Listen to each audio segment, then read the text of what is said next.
சிவபெருமான் ராவணனுடன் இலங்கைக்கு செல்லாததற்கு காரணம் யார் தெரியுமா? சிவபெருமானின் அருளை பெற ராவணன் கடுமையான தவம் செய்தான். ராவணா, உன் பக்தியால் நான் மகிழ்ந்தேன். கேள், என்ன வரம் வேண்டும்? என்னுடன் நீங்கள் இலங்கைக்கு வர வேண்டும். நான் வருகிறேன், ஆனால் ஒரு நிபந்தனை. நான் தரும் சிவலிங்கத்தை வழியிலெங்கும் கீழே வைக்காமல் இலங்கைக்கு கொண்டு செல்ல வேண்டும். பயணத்தின் போது அதை தரையில் வைத்து விட்டால் நான் அங்கேயே நிலைத்து விடுவேன். ராவணன் இரு கைகளாலும் ஆத்மலிங்கத்தை பக்தியுடன் ஏற்றுக்கொள்கிறான்.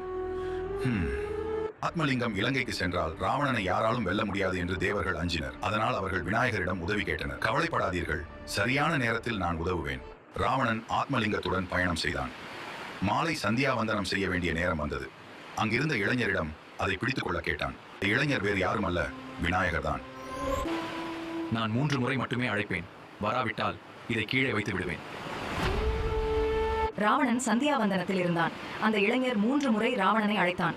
ஆனால் ராவணா, இது 3வது முறை. இனி என்னால் காத்திருக்க முடியாது. வாக்குறுதியின்படி அந்த இளைஞர் ஆத்மலிங்கத்தை மெதுவாக தரையில் வைத்தான்.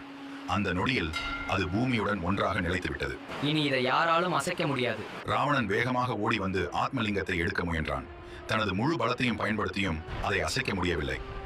என்னால் கூட இதை அசைக்க முடியவில்லையே. அந்த மர்ம இளைஞர் திடீரென தனது உண்மையான உருவத்தை வெளிப்படுத்தினார்.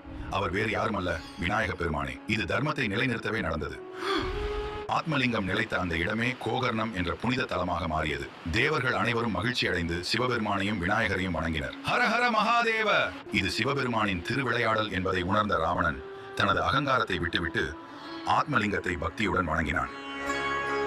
மகாதேவா, உங்கள் திருவுளமே உயர்ந்தது. அன்று முதல் கோகர்ணம் சிவபெருமானின் அருளை பெறும் புனித தலமாக உலகம் முழுவதும் புகழ்பெற்றது. இன்றும் ஆயிரக்கணக்கான பக்தர்கள் இங்கு வந்து வழிபடுகின்றனர். ஓம் நம சிவாய.